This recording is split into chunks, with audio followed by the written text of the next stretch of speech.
हर हर महादेव मांग मातम 21वां अध्याय। हर हर महादेव।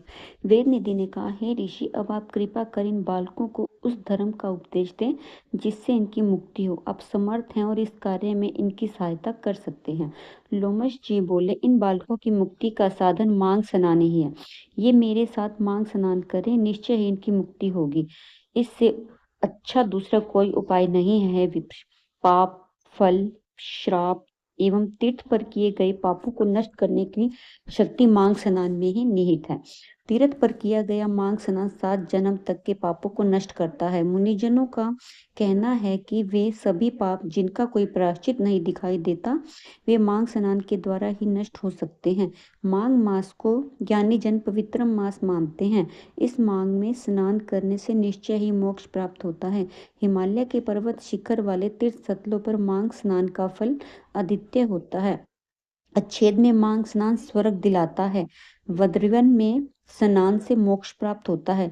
नर्मदा के जल में मांग स्नान करने से पाप एवं दुखों का नाश होता है और शिवलोक प्राप्त होता है। यमुना जी में किया गया मांग स्नान पाप मुक्त करके सूर्य लोक में पहुंचाने वाला है।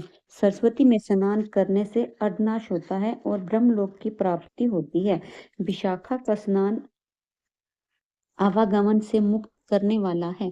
श्री गंगा जी का मांग स्नान विष्णु लोक प्राप्ति का शेष साधन है। तृप्ति, सरयू, गंडक, सिंधु, चंद्रभामा, कौशिकी, गोदावरी, भीमा, पाषाणा, कृष्णा, वाणिकी, कावेरी, तुंगभद्रा आदि समुद्र में जाने वाली नदियों में मांग स्नान करने वाले पाप रहित होकर स्वर्ग को पाते हैं। नेमिष में स्नान करने से विष्णुलोक, पुष्कर में स्नान करने से ब्रह्मलोक प्राप्त होता है। कुरुक्षेत्र में स्नान करने से इंद्रलोक तथा देव सरोवर स्नान करने के द्वारा उत्तम फल प्राप्त होता है।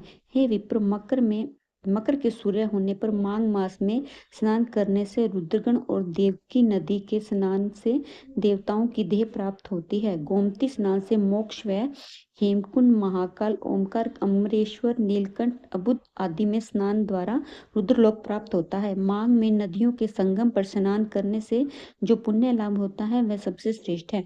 प्राणियों की भी सभी मनोकामनाएं पूर्ण होती हैं।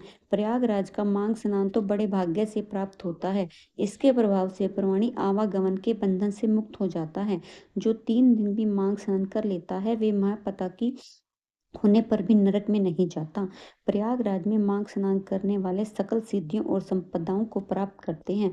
उनके द्वारा राजसूय यज्ञ से भी अधिक फल प्राप्त होता है। हे विप्र, एक समय अवधि नगर में वीरसेन नामक राजा हुआ।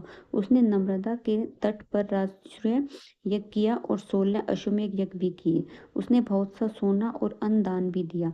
उसने सहस्त्र गो ब्राह्मणों को दान में दी।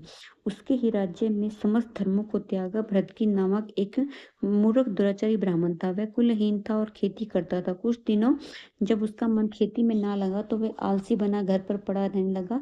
तब क्रोध करके भाइयों ने उसे घर से निकाल दिया। तब वह भूखा प्यासा रहकर इधर उधर घूमने लगा और वह प्रयागराज पहुंच गया। वहां उसने माघ एकादशी त्रिवेणी सहित 3 स्नान किए। उसके समस्त पाप नष्ट हो गए और उसकी गणना उत्तम ब्राह्मणों में होने लगी। फिर वह घर लौट आया। देवयोग से राजा वीरसेन और बृहद्रथ की मृत्यु एक ही दिन हुई। उन दोनों की गति स्वर्ग में मैंने स्वयं देखी। हे विप्र, राजसूय युग करने वाले को पुण्य गर्भ में आना पड़ता है, परंतु त्रिवेणी में मांग स्नान करने वाले मोक्ष प्राप्त करते हैं। वह पवित्र जल सभी पापों को नष्ट करने वाला है। विद्वानों का कथन है कि स्नान करने वाले समस्त पापों से मुक्त होकर उत्तम गति को प्राप्त करते हैं। अतः अब मैं तुम्हें एक पुरातन इतिहास सुनाता हूँ। इसके सुनने से पिशाच योनि में गंधर्व कन्या और तुम्हारे पुत्र को सुनने का महान लाभ होगा। हर हर महादेव। 21वां अध्याय संपूर्ण हुआ। हर हर महादेव। वीडियो अच्छी लगी हो तो लाइक करें, चैनल को सब्सक्राइब करें।